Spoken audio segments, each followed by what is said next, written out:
Hidupku jiwaku Tuhan menyembah hanya Engkau pribadi yang mengenal hatiku. Tiada yang tersembunyi bagimu, seluruh isi hatiku kau tahu. Damai aku,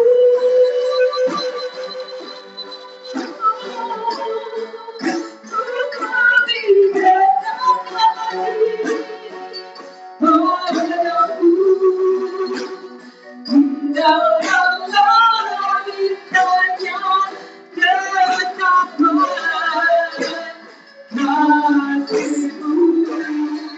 Dalam indahnya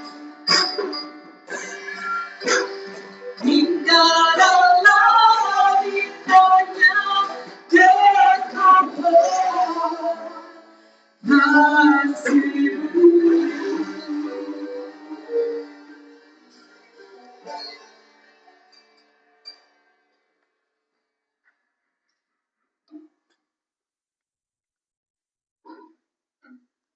Baik, kita berdoa. Segala kemuliaan bagi Allah yang kudus, Allah Tritunggal yang luar biasa. Terima kasih banyak untuk kesempatan di mana kami boleh dapat bersekutu bersama di pagi yang indah ini, Tuhan. Kami mohon kepada Tuhan, tenangkanlah segala keributan di dalam pikiran kami. Persiapkanlah hati kami yang baik, agar setiap ini firman Tuhan itu boleh tertabur dengan baik. Tuhan tolong, Tuhan Yesus, hamba yang berbicara tidak sempurna, jauh dari kesempurnaan. Tuhan berikanlah hamba-Mu kuasa dalam berbicara, dalam berkhotbah, supaya hamba-Mu menyampaikan pesan Tuhan di pagi hari ini. Jemaat yang mendengarkan, Tuhan tolong, persiapkanlah mereka, telinga mereka, hati mereka, konsentrasi mereka, agar semata-mata hanya untuk firman Tuhan. Terima kasih banyak Tuhan Yesus. Roh Kudus, mari ambil alih, mari bekerja beratmosfer dalam ruangan ini, dalam ruangan hati kami. Roh Kudus, tolong supaya iblis tidak mengganggu kami, tidak membuat kami kacau dalam konsentrasi dan fokus. Terima kasih banyak Tuhan, di dalam nama Yesus kami berdoa. Amin. Shalom Bapak Ibu, saudara-saudara sekalian, puji nama Tuhan. Terima kasih banyak untuk waktu ini. Kita akan sama-sama belajar di minggu ini dari satu bagian tema firman Tuhan yang saya angkat, yaitu tanda-tanda zaman. Nah, saudara-saudara, memang sepanjang sepekan ini saya banyak mengikuti isu-isu global, banyak mengikuti berita-berita, dan melihat banyak situasi alam, gejala-gejala alam, dan mengikuti banyak berita yang nanti akan juga berkaitan dengan kita. Kemarin memang sepanjang minggu ini saya ada banyak seminar dan presentasi di beberapa tempat, sehingga kemarin saya sedikit blank, mau bersiapkan khotbah tapi agak blank sampai sekitar jam 6 sore, saya belum mempersiapkan apa-apa. Waktu Ibu Wilma kasih tahu, saya masih duduk di depan laptop dan masih blank. Itu berdoa lagi sampai belajar sampai jam 1 malam baru selesai. Tapi puji Tuhan, entah kenapa bahwa isu ini terus terngiang di dalam pikiran saya untuk mau berbicara tentang seputar zaman ini. Nah, saudara-saudara, tentu kita akan bertanya apa yang dimaksud dengan tanda-tanda zaman.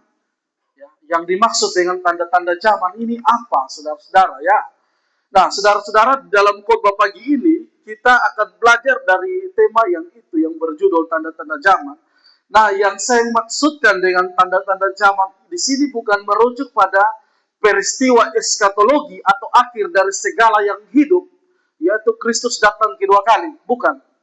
Kalau kita harus bedakan antara akhir zaman dan zaman akhir. Kalau akhir zaman, akhir dari segala zaman, itu sudah eskatologi, di mana Yesus datang kedua kali dan sudah datang untuk menghakimi segala sesuatu. Nah, di sini kita akan melihat tentang ungkapan Alkitab bagi gerejanya untuk bisa melihat seluruh peristiwa-peristiwa yang terjadi sejak gereja terbentuk di hari Pentakosta dan hingga menjelang Tuhan Yesus datang kedua kali. Nah, kita akan melihat ini ungkapan Alkitab bagi gereja Tuhan sepanjang sejarah ini dan seluruh peristiwa-peristiwa yang ada di sepanjang kita hidup.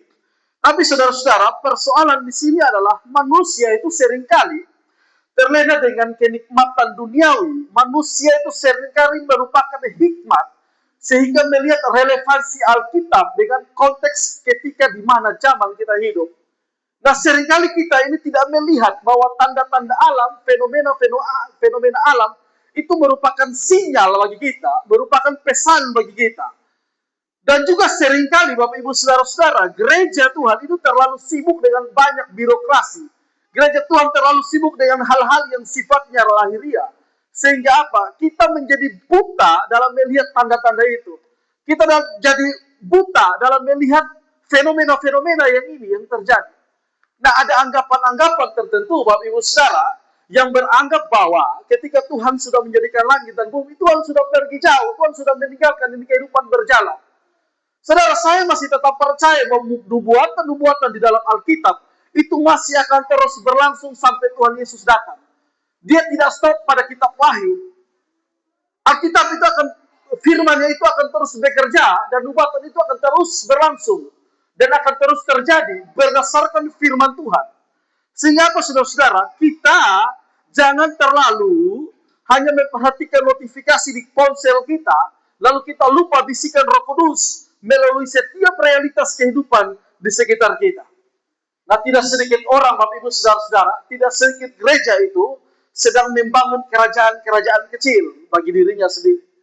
Mereka mengejar yang namanya kenyamanan, mereka mengejar yang namanya pengakuan, mereka mengejar yang namanya ketenangan sementara, kebahagiaan sementara, dan sampai mereka lupa bahwa sekitar peristiwa-peristiwa kita ini sudah sekarat, dunia ini sudah sekarat. Tapi banyak orang masih terlena dengan duniawi. Kita sementara diberikan sinyal oleh Tuhan. Untuk apa, Bapak Ibu Saudara? Kita diberikan sinyal oleh Tuhan. Ini merupakan sebuah kesempatan di mana kita melihat ini sinyal dari Tuhan, pesan dari Tuhan, tanda-tanda zaman itu. Nah, Bapak Ibu Saudara-saudara, karena itu khotbah pagi ini kita akan belajar untuk menajamkan penglihatan rohani kita, sehingga kita mampu melihat segala peristiwa-peristiwa yang terjadi di dalam sekitar kita, di dalam kehidupan kita. Nah, Bapak Ibu Saudara-saudara, sebelum kita masuk di dalam poin-poinnya, saya ingin pertegas di sini mengenai dengan sifat dari penggenapan itu sendiri. Sifat dari penggenapan yang pertama ini, sifat dari penggenapan nubuatan itu bisa terjadi sekali. Seperti contohnya merujuk pada Yesus yang adalah Mesias, hanya satu kali terjadi penggenapan. Jadi nubuatan tentang Mesias itu digenapi oleh Yesus Kristus. Nubuatan dari Injil Evangelium, Injil yang pertama bahwa keturunan perempuan akan meremukkan kepala ular, disambung dengan nubuatan Yeskiel, Yesaya, Mika, dan sebagainya, itu hanya merujuk satu kali. Dan itu hanya digenapi oleh Tuhan Yesus Kristus. Tetapi Bapak Ibu Saudara-saudara, Alkitab juga memberikan keterangan bahwa sifat lain dari penggenapan nubuatan, itu juga bisa lebih dari satu kali penggenapan. Contohnya apa? Contohnya seperti nabi palsu, yang relevansinya sampai dengan gereja saat ini. Nabi palsu itu bukan saja ada di dalam perjanjian lama. Nubuatan tentang kepalsuan itu bukan saja di perjanjian lama, tetapi di perjanjian baru, kepalsuan itu, nubuatan tentang nabi palsu, ajaran sesat, bukan saja berhenti pada gereja mula-mula, tetapi dia terus berlangsung sampai dengan gereja kita saat ini. Sampai terus berlangsung. Artinya apa? Ada satu nubuatan yang sifatnya kontinu, dia terus berlangsung. Penggenapannya terus berlangsung, tidak bersifat satu kali. Tapi ada juga, saudara-saudara, penggenapan yang bersifat tipologi. Tipologi ini apa? Hanya tipe dari antitipe. tipe daripada Kristus seperti ini.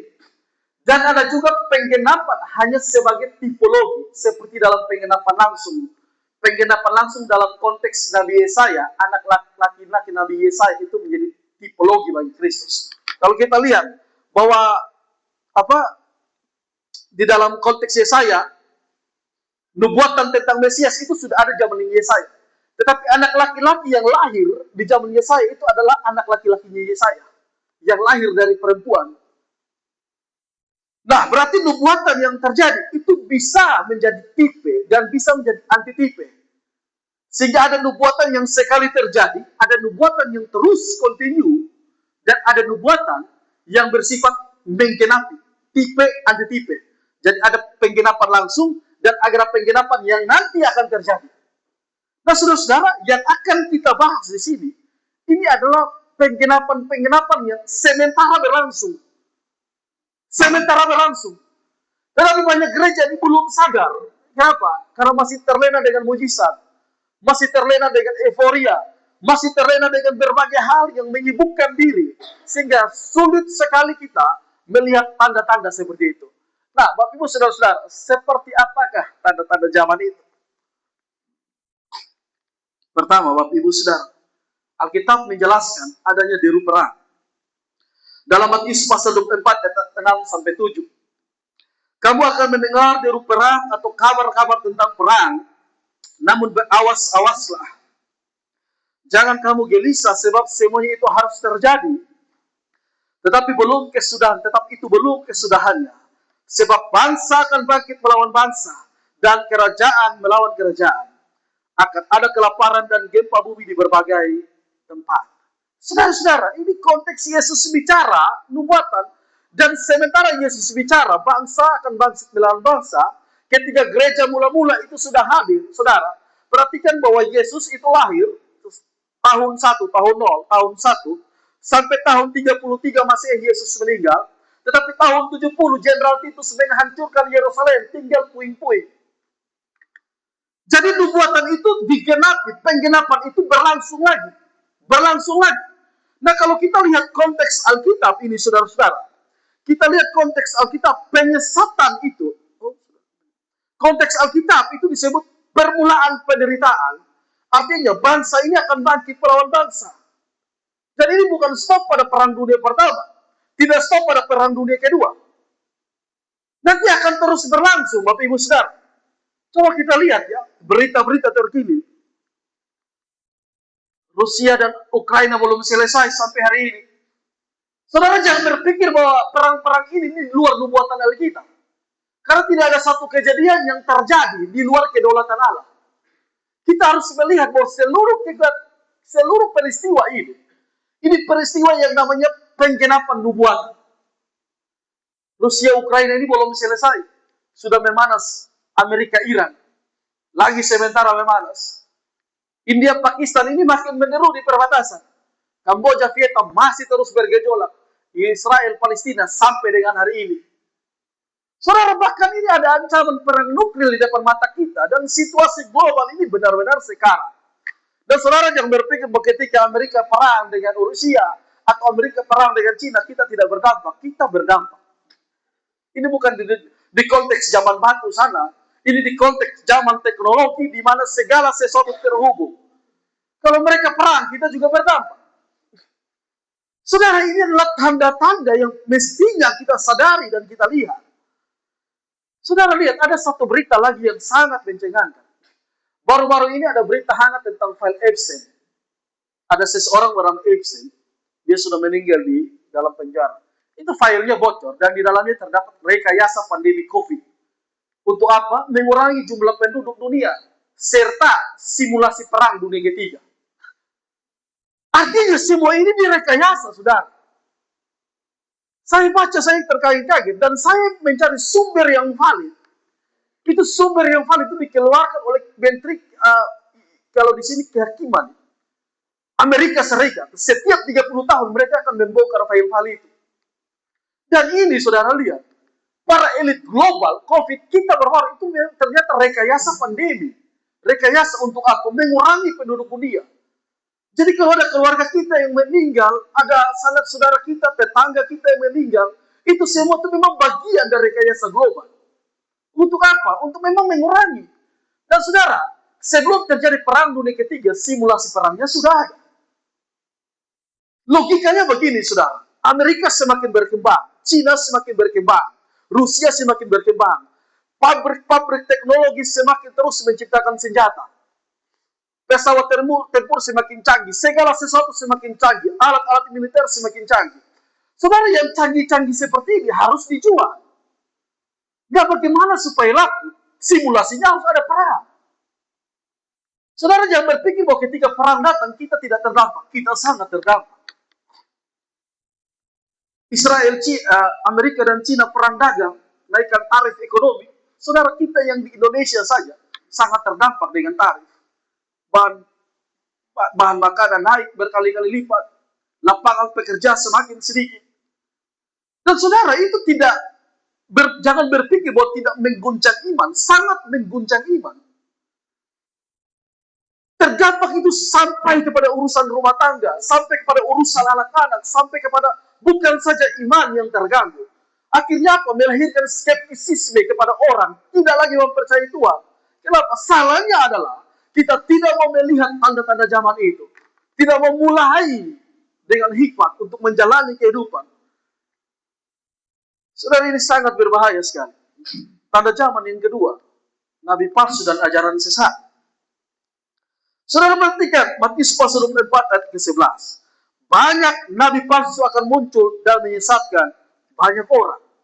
Saudara, nabi palsu itu sudah muncul di zaman Yesus. Sudah muncul di zaman gereja mula-mula.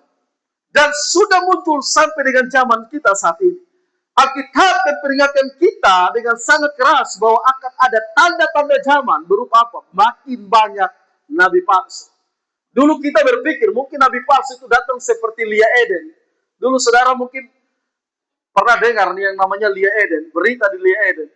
Itu mengaku sebagai Tuhan, pakai jubah. Kalau nabi-nabi yang seperti itu, kita sudah tahu jelas bahwa itu nabi palsu. Tetapi saudara, di zaman sekarang, penyesatan itu jauh lebih canggih. Dia jauh lebih canggih, dia jauh lebih pintar, dia jauh lebih halus, dan sangat terlihat rohani. Saudara, ini sangat berbahaya. Penyesatan lewat mana? Saudara lihat penyesatan lewat media sosial. Saudara, saya bingung. Kadang-kadang hampir semua orang jadi pengkhotbah. Tidak punya kredensi tentang teologi, tidak tahu belajar dari mana. Khotbah di TikTok, di YouTube, segala macam. Banyak orang bicara tentang Tuhan, tapi isi dalam bukan firman Tuhan. Saya seringkali buka TikTok, ada seorang pendeta nama Revangelis, pendeta Romulus. Dia kalau TikTok selalu minta-minta gift. Dia khotbah tentang apapun, semua tentang gift, tentang uang. Mungkin kalau saudara sudah di TikTok, saudara akan melihat sangat banyak kejadian yang aneh-aneh, saudara. Dan penyesatan itu bukan saja datang dengan wujud yang sulit kita perkiraan. Kadang-kadang mereka datang benar-benar seperti malaikat. Saudara, di sini dikatakan nabi palsu ya. Nabi palsu. Kalau nabi saja bisa palsu, berarti banyak pendeta juga bisa palsu. Mereka datang menggunakan ayat untuk apa? Mendukung pendapat-pendapat pribadi mereka. Sekarang tidak sedikit STT, saudara, yang sementara ini sudah mengajarkan Yesus bukan Tuhan. Ada satu salah satu STT tua di Jakarta sana, yang sekarang lagi viral. Kenapa?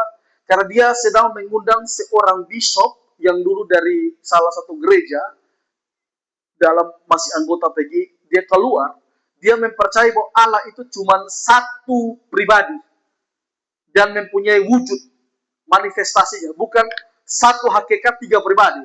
Kalau yang benar itu satu hakikat tiga pribadi, tapi dia percaya Allah itu cuma satu pribadi. Jadi Yesus itu bukan Allah, Roh Kudus itu bukan Allah. Roh Kudus sebagai kuasa. Dan dia orang ini diundang di STT sebagai pembicara tunggal. Saudara bayangkan, ada lagi ketua sinode yang mengajarkan Allah itu ada 9. Dan banyak orang memuja-muja orang-orang itu. Artinya apa, saudara-saudara? Semakin banyak Semakin tahun, semakin hari. Kalau gereja tidak belajar, gereja tidak mau melihat, gereja tidak mau tunduk pada firman Tuhan, lambat atau cepat, gereja akan terseret masuk di dalam penyesatan-penyesatan itu. Akan terseret masuk. Kita bersyukur, saudara. Kalau Tuhan memberikan kita besar, kita bersyukur. Tuhan memberikan kita tetap seperti ini, setialah dengan firman Tuhan. Saudara jangan berpikir bahwa gereja besar, jemaat banyak, mereka pasti diberkati. Saudara coba cek khotbah-khotbah mereka. Kebanyakan bukan khotbah tentang firman. Kebanyakan bicara tentang apa? Bicara tentang uang. Bicara tentang kesehatan. Saudara seolah-olah Tuhan, seolah-olah uang itu kekal. Seolah-olah kesehatan itu kekal. Saudara hati-hati dengan ajaran-ajaran seperti ini. Lalu ajaran yang manis tapi mematikan. Itu seperti apa? Janji-janji manis. Kalau saudara percaya kepada Yesus, kamu pasti kaya. Kamu ikut Tuhan, kamu tidak pernah akan sakit. Kamu akan terus mendapatkan mujizat berkelimpahan. Akhirnya apa? Penghoma seperti ini. Menghilangkan bagian tentang salib. Menghilangkan bagian tentang pertobatan. Menghilangkan bagian tentang kesetiaan. Menghilangkan bagian tentang penderitaan. Akhirnya orang Kristen ketika dapat masalah, mereka rapuh, putus asa, jauh daripada Tuhan. Kenapa? Karena mereka tidak dididik untuk tahan uji. Mereka hanya dikasih sesuatu yang manis. Tapi manis itu benar-benar menyakitkan. Lalu saudara, penyesatan yang saya rumuskan, kebenaran jadi tergantung selera. Kalau khotbah yang bagus, jemaat senang dengar. Kalau khotbah yang keras, yang memulihkan, yang mengukur dosa, jemaat tidak suka pendeta-pendeta seperti itu. Khotbah yang menyerang tentang iblis, ajaran iblis, jemaat tidak suka. Saudara, sekarang banyak. Sekarang jemaat yang tidak belajar, itu mau jadi hakim untuk hamba Tuhan. Belajarnya jarang. Baca Alkitabnya jarang. Tapi mau jadi hakim. Pak pendeta, harusnya khotbah tidak boleh begini. Saudara, orang yang mempersiapkan khotbah bergumul dengan sungguh-sungguh. Bergumul dengan sungguh-sungguh. Saudara, khotbah yang keras itu baik. Amin. Jangan berpikir bahwa yang pahit itu tidak baik. Dan jangan berpikir bahwa yang manis itu selalu baik. Banyak pengajaran sesat. Banyak orang, banyak gereja menciptakan pengkhotbah sesat. Kenapa? Gereja menerapkan standar. Kalau khotbah hanya boleh tentang ini. Kalau ada perzinahan, tidak usah khotbah tentang perzinahan. Kalau ada perselingkuhan, tidak usah khotbah tentang perselingkuhan. Kalau ada iri hati, tidak usah khotbah tentang iri hati. Bagaimana orang mau dipulihkan? Bagaimana orang mau terus datang kepada Tuhan? Bagaimana gereja mau sadar? Saudara, khotbah tergantung selera.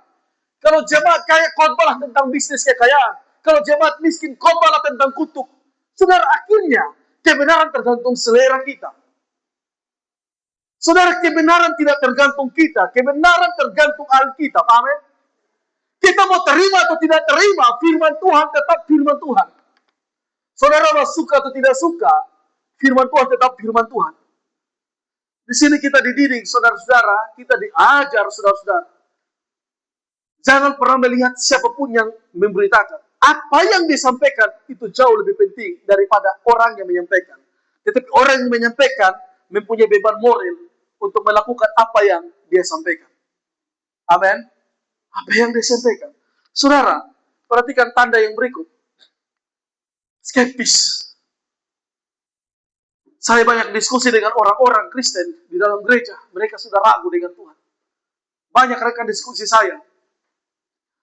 Di dalam 2 Petrus 3:3-4. Yang terutama kamu harus ketahui ialah bahwa hari-hari zaman akhir akan tampil pengejek-pengejek dengan ejekan-ejekannya, yaitu orang-orang yang hidup menuruti hawa nafsu. Kata mereka, di manakah janji tentang kedatangannya itu? Sebab sejak bapak-bapak leluhur kita meninggal, segala sesuatu tetap seperti semula pada waktu dunia diciptakan. Saudara, jangan berpikir pengejek-pengejek tidak ada dalam gereja. Banyak pengejek itu juga ada dalam gereja. Saudara, salah satu tanda zaman yang paling berbahaya bukan hanya tentang perang atau kelaparan, tetapi hati manusia itu mulai dingin dengan Tuhan. Dia bisa saja dengan datang gereja, dia bisa saja beribadah, tapi hatinya mulai dingin dengan Tuhan. Dingin hanya karena tersinggung, dingin hanya karena baper, dingin hanya karena dengan kata-kata, dingin hanya karena dengan sikap. Dia mulai tersinggung, dia mulai dingin dengan Tuhan, ragu akan Tuhan.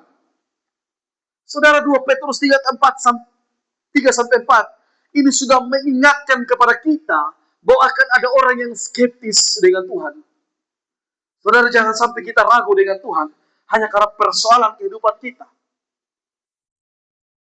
Kita ragu dan mulai mengejek Tuhan. Saudara, saya punya sahabat diskusi yang kadang-kadang saya melihat dia agak aneh. Sudah diterangkan kadang-kadang dia skeptis, ragu. Bukan saja itu, kadang-kadang mengejek dan menghina. Tapi saya terus mau belajar sabar dan mengerti. Tapi saya terus dengan tegas menegaskan, pandangan ini salah, kau harus kembali, kau harus bertobat. Saya tidak peduli seberapa baiknya dirimu, kamu harus kembali. Kamu butuh pemulihan daripada Tuhan. Saudara, kita tidak bisa saudara-saudara seperti itu. Saudara, saya coba renungkan apa alasan banyak orang bisa jadi skeptis atau ragu dengan Tuhan. Pertama, saudara, mereka jadi skeptis, ragu dengan Tuhan bukan karena mereka terlalu pintar. Tetapi apa? Tapi karena Tuhan dianggap mengganggu kesenangan mereka. Banyak orang tidak mau taat kepada Tuhan, banyak orang ragu kepada Tuhan. Bukan karena mereka terlalu pintar, bukan karena mereka hidup terlalu kudus, tidak. Karena Tuhan dengan kebenaran itu mengganggu kesenangan mereka. Bisnis mereka yang kotor tidak mau diganggu oleh Tuhan. Rumah tangga mereka yang berantakan tidak mau firman Tuhan ganggu. Saudara-saudara, mereka tidak mau diganggu. Saya belajar ternyata banyak orang hanya mau cari bertanya tentang Tuhan, tapi tidak mau hidup di dalam kehendak Tuhan. Dan ini berbahaya, Bapak Ibu Saudara-saudara. Lalu kenapa banyak orang skeptis? Karena gereja banyak gagal menjalankan fungsi gereja. Seringkali di dalam gereja masih ada diskriminasi ras sosial dan terlalu banyak. Kemiskinan memiliki level yang lebih bawah. Orang kaya memiliki level yang di atas. Akhirnya perbedaan ras, perbedaan suku, perbedaan budaya. Itu membuat orang yang baru belajar bertumbuh, baru belajar mengenal Tuhan, terhindar dari gereja. Banyak gereja saya survei gagal. Saudara, saya beberapa kali coba meriset gereja-gereja besar. Ternyata gereja-gereja besar yang mengajarkan tentang teologi yang ukuran benar, di situ tidak ada orang miskin. Tidak ada orang miskin, tidak ada orang yang susah. Saya coba bertanya, kenapa? Saya coba gali. Ternyata, saudara, bahwa stigma tentang kemiskinan itu sebagai kutuk di hadapan Allah. Sehingga memang wajar orang miskin tidak pernah gereja di situ. Orang yang ekonomi menengah ke bawah tidak akan pernah gereja di gereja-gereja mega church besar-besar. Karena memang khotbah mereka identik dengan orang yang beriman adalah orang yang harus kaya. Bayangkan. Bagaimana orang mau diselamatkan kalau gereja menerapkan standar seperti itu? Gereja gagal menjalankan fungsi. Saudara, kegagalan yang berikut, moral pelayanan gereja dan jemaat sangat buruk. Terdapat di banyak kasus gereja, saudara. Moral pendeta tidak dapat dipertanggungjawabkan. Moral majelis tidak dapat dipertanggungjawabkan. Orang yang mau belajar kenal Tuhan jadi skeptis, jadi ragu. Karena apa? Melihat gereja seperti ini. Jadi sulit akhirnya orang jadi skeptis dengan Tuhan. Tanda yang berikut, saudara, bencana alam. Saudara perhatikan Lukas pasal 21 ayat 11. Dan akan terjadi gempa bumi yang dahsyat di berbagai tempat, dan akan ada penyakit sampar dan kelaparan. Dan akan terjadi juga hal-hal yang mengejutkan dan tanda-tanda yang dahsyat dari langit. Saudara jangan berpikir bahwa firman Tuhan ini hanya berlaku pada konteks itu. Seluruh bencana alam yang kita alami adalah setiap penggenapan dari nubuatan Tuhan. Saudara, dulu ini kita bisa menebak. Tahun-tahun 90-an, itu kita bisa tahu, oh ini bulan ini musim hujan. Nanti bulan ini musim panas, nanti bulan ini musim dingin. Sekarang hampir tidak bisa. Hujan sudah tidak menentu, panas juga tidak menentu. Kadang panas terlalu sangat panas. Sampai seluruh tanaman bisa mati, tanah bisa kering, sawah-sawah mengering. Kadang-kadang hujannya sampai badai, sampai banjir, sampai menenggelamkan satu kota. Saudara, maksudnya ini apa, saudara? Alam sedang memberikan pesan bagi kita. Dunia tempat kita tinggal ini dunia yang rapuh, dunia yang sedang sakit, bumi yang sudah tua, bumi yang sudah rusak. Alkitab mengingatkan kita, Bapak Ibu Saudara, tempat kita tinggal bukan di sini. Ini semacam pesan bagi kita. Apa yang kita genggam saat ini, saudara-saudara, kadang-kadang tidak bisa kita miliki. Saudara, saya nonton beberapa pesan di internet. Kita bekerja mati-matian.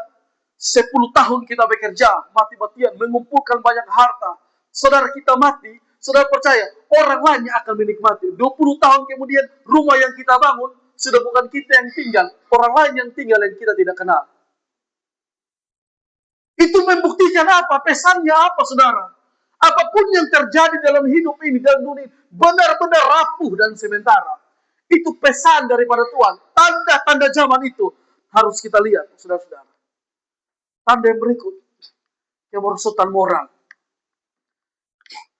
2 Timotius pasal 3 ayat 1-5. Ketahuilah bahwa pada hari-hari terakhir akan datang masa yang sukar.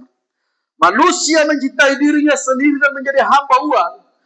Mereka akan membuat dan menyombongkan diri. Mereka akan menjadi pemfitnah. Mereka akan memberontak terhadap orang tua dan tidak tahu berterima kasih. Tidak pedulikan agama. Tidak tahu mengasihi. Tidak mau berdamai. Suka menjelekan orang. Tidak dapat menyekan diri. Garang. Tidak suka yang baik. Suka pengkhianat. Tidak berpikir panjang. Berlagak tahu. Lebih menuruti hawa nafsu daripada menuruti Allah. Secara lahiriah mereka menjalankan ibadah mereka, tetapi pada hakikat mereka memungkiri kekuatannya. Jauhilah mereka itu. Saudara bayangkan, ada satu kalimat yang menarik di sini. Secara lahiriah mereka menjalankan ibadah mereka. Artinya apa? Kemerosotan moral itu juga terjadi, juga merasuk orang-orang yang senantiasa rajin ibadah. Itu tanda, saudara-saudara, bahwa ini menjadi tamparan bagi kita secara personal, secara pribadi, bahwa ini menjadi satu evaluasi dalam diri kita. Alkitab sudah mengingatkan kepada kita di zaman akhir ini, sifat manusia akan semakin aneh. Akan semakin aneh. Ada penyakit, beberapa penyakit. Saudara, tanda zaman yang paling menyedihkan, itu memang bukan soal gempa bumi perang, tapi rusak hati manusia. Saudara perhatikan ini. Salah satu penyakit manusia adalah cinta diri sendiri. Terlalu egois dengan diri sendiri. Mau kita saja didengar. Saudara, sekarang orang lebih banyak peduli hanya sama diri sendiri. Yang penting saya senang, yang penting saya kenyang. Saya tidak peduli orang mau mati, mau mampus, mau sekarat. Saya tidak peduli. Saudara bayangkan, cinta diri sendiri itu salah satu bentuk kemerosotan moral. Saudara, perhatikan di HP media sosial kita, banyak orang berlomba-lomba pamer. Mau pamer kecantikan, mau pamer harta, mau cari pengakuan. Terlalu banyak ekspresi dari kemerosotan moral. Ini berbahaya, Bapak Ibu Saudara. Orang-orang menjadi gila hormat dan ingin selalu dipuji. Ingin selalu dipandang yang baik. Kalau ada satu peristiwa yang tidak enakan, menjadi orang yang terhina. Tidak mau menjadi orang terhina. Mau terus menjadi orang yang dihormati. Mau terus menjadi orang yang dipandang, diutamakan.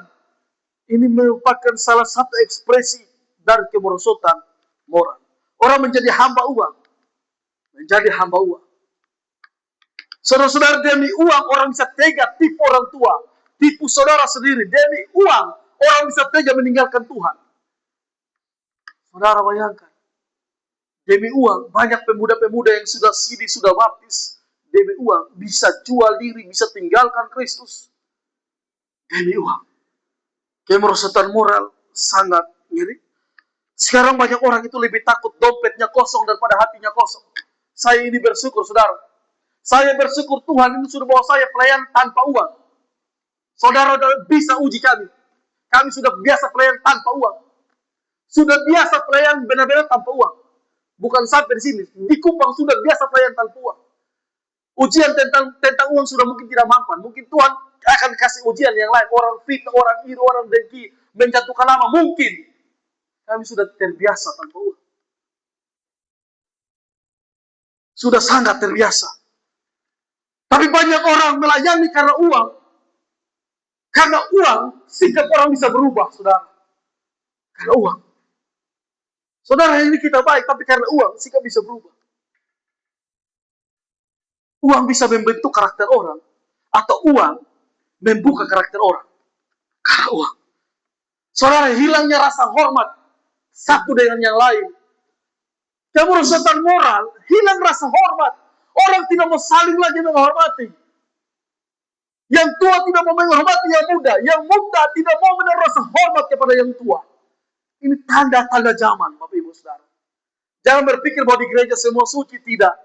Ini merupakan tanda supaya kita melihat, kita mengevaluasi diri kita. Saudara-saudara, ini penting. Lalu saudara, yang paling menggelikan, dosa itu dianggap sebagai hal yang biasa. Dulu orang merasa malu kalau berbuat dosa. Sekarang orang bangga menunjukkan dosa. Saudara perhatikan di media sosial. Kadang-kadang kita yang bermain, saya sudah terlalu jarang bermain media sosial. Karena kalau setiap kali scroll, itu kita melihat hal yang terlalu banyak aneh-aneh. Mereka bisa live TikTok telanjang, mereka bisa live gara-gara FB Pro, mereka bisa melakukan hal-hal yang tidak senonoh. Dosa sekarang dipandang sebagai sesuatu yang biasa. Akhirnya nurani mati. Sudah tidak ada lagi. Tanda-tanda zaman itu harus kita sadari. Saudara, seringkali kita melayani Tuhan juga, kita tidak memberikan rasa hormat kita terhadap pelayanan yang Tuhan berikan tanggung jawab kepada kita. Kita tidak memberikan rasa hormat ketika kita beribadah. Kita tidak memberikan rasa hormat ketika kita mendapatkan tanggung jawab melayani Tuhan. Saudara, itu salah satu ekspresi kemerosotan moral yang ada dalam diri hamba-hamba Tuhan. Saudara, jangan bermain-main, saudara. Kadang-kadang Tuhan bisa cabut nyawa kita pada saat kita merasa bahwa kita hebat. Tidak sedikit orang mati dalam kekayaan. Tidak sedikit orang mati dalam hidup begitu sehat. Banyak orang bisa merasakan hal yang sama. Saudara, yang terakhir, apa sikap kita sebagai gereja yang sejati? Apa sikap kita sebagai gereja yang sejati? Terus berjaga-jaga dan berdoa. Tadi nas pembimbing kita, berjaga-jagalah dan berdoa. Karena engkau tidak tahu Tuhan datang kapan. Di dalam konsep tentang eskatologi, ada dua jenis. Tuhan datang yang kedua kali, dia yang datang sebagai hakim, atau Tuhan datang secara personal. Dia yang datang menghampiri saya dan saudara. Berjaga-jagalah dan berdoa. Saudara-saudara, jangan jadi orang Kristen yang tidur rohani. Kita tidak boleh menjadi orang Kristen yang tidak sadar dengan fenomena alam. Kita tidak sadar dengan fenomena akhir-akhir ini. Kita mari kita bangkit, saudara-saudara. Jangan terlalu asik dengan urusan makan, minum, pesta, cari uang. Makan, minum, cari uang tidak salah. Tetapi sampai itu mengganggu prioritas engkau dengan Tuhan, itu jadi masalah. Itu pasti jadi persoalan. Itu pasti jadi masalah itu. Sampai hubungan relasi kita dengan Tuhan jadi terganggu, saudara. Itu pasti jadi masalah. Berjaga-jaga di sini bukan saudara kita berjaga-jaga seperti security, tidak. Tetapi dengan hikmat kita bangun terus relasi dengan Tuhan. Di dalam setiap keadaan apapun kita, saudara, bangun terus relasi dengan Tuhan. Perbaiki doa-doa kita, Bapak Ibu Saudara. Doa secara personal, perbaiki itu. Kalau kita mulai kendor dengan jam-jam doa, perbaiki itu. Kalau ada jam-jam doa untuk gereja, mari kita bersatu hati di dalam gereja, mengangkat doa kita bersama-sama. Itu tanggung jawab kita bersama-sama. Ada yang menanam, ada yang menabur, ada yang merawat, tapi Allah yang memberikan pertumbuhan. Tetapi sejauh mana kita sudah jalankan tanggung jawab kita sebagai hamba Tuhan. Amin. Sudah sejauh mana itu, Bapak Ibu? Tanyakan pada diri kita sendiri. Sudah sejauh mana? Berjaga-jaga, Bapak Ibu. Tanda-tanda zaman itu harus kita ketahui.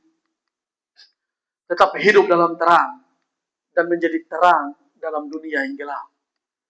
Bapak Ibu, jangan pernah harap dunia ini menjadi terang.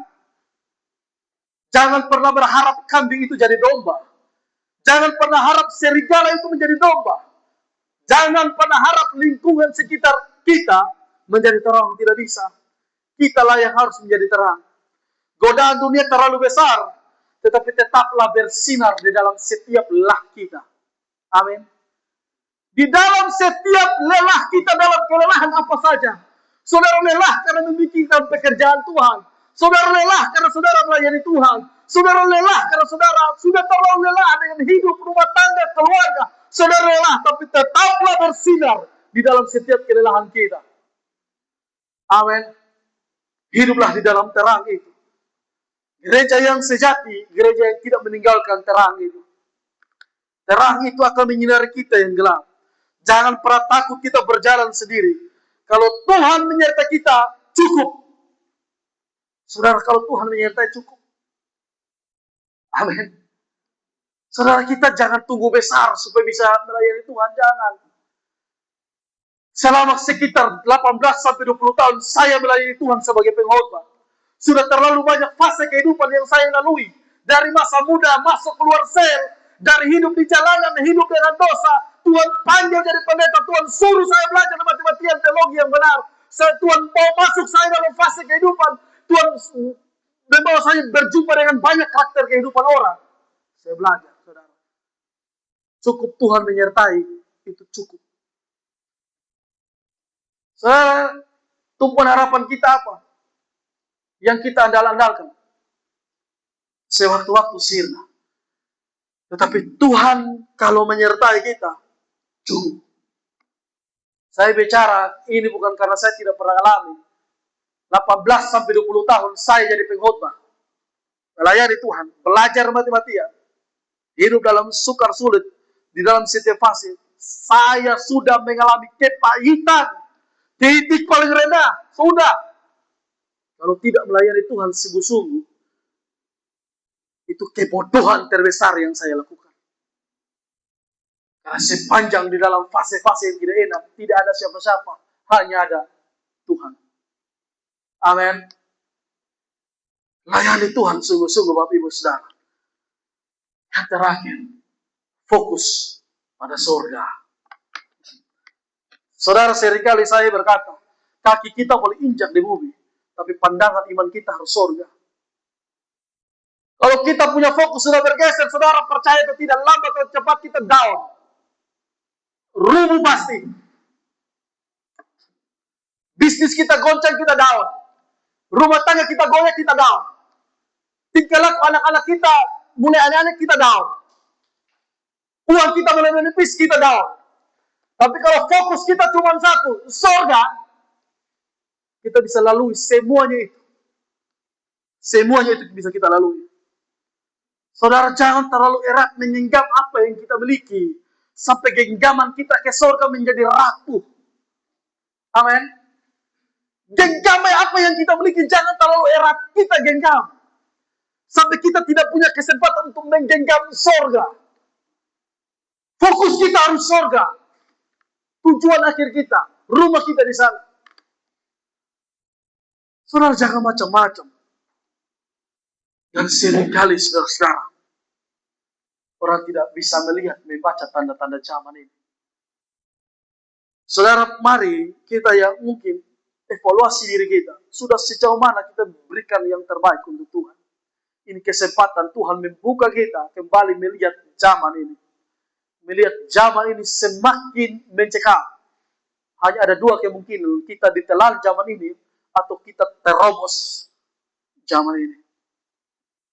Tuhan Yesus memberkati kita sekalian. Amin. Kita berdoa. Tuhan, terima kasih untuk firman Tuhan. Hamba percaya bahwa ada kuasa yang mengambil. Tuhan, tolong kami semua, Tuhan. Hati-hati kami yang belum kuat, belum mampu berdiri. Atau mungkin ada gejolak di dalam hati kami dengan sesama kami. Ampuni kami, Tuhan. Supaya kami fokus hanya pada Tuhan, melayani Tuhan dengan sungguh-sungguh. Terima kasih banyak Tuhan Yesus. Di dalam nama Yesus kami berdoa. Amin.